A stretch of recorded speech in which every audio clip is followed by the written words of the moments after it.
There's my audience. Give that to you. You just turn it around. Okay. Have you ever thought about visiting the Middle East? Called the cradle of civilization, still home to many of our religion's holy sites, there are many attractions which draw you to the Middle East.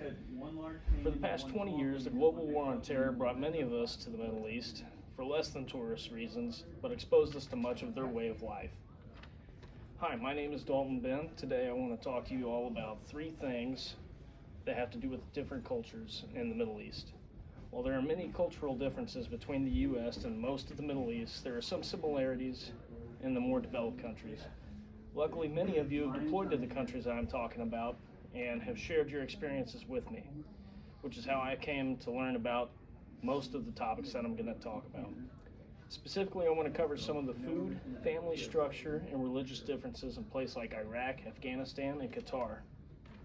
Food is one of the most diverse attractions in the Middle East. According to WelcomeToJordan.com, the most popular food item is hummus. A famous dish, Afghan bread or foot bread, is a bread made by mushing the dough with your feet. You've probably never eaten camel, but in some Middle Eastern countries, it's very common.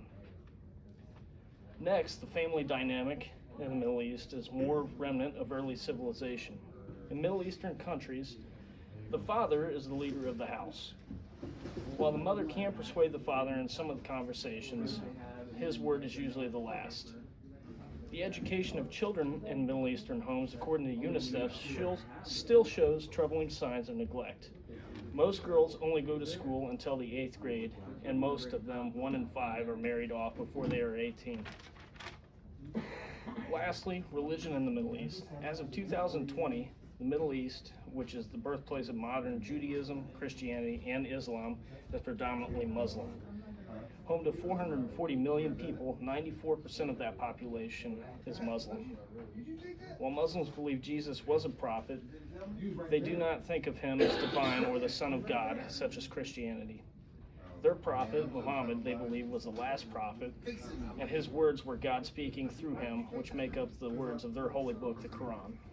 The differences are noticeable compared to the U.S. in how their diets are, to how their food is prepared, their family dynamics, and child education. And lastly, their religious beliefs, which constitutes most of the country's laws.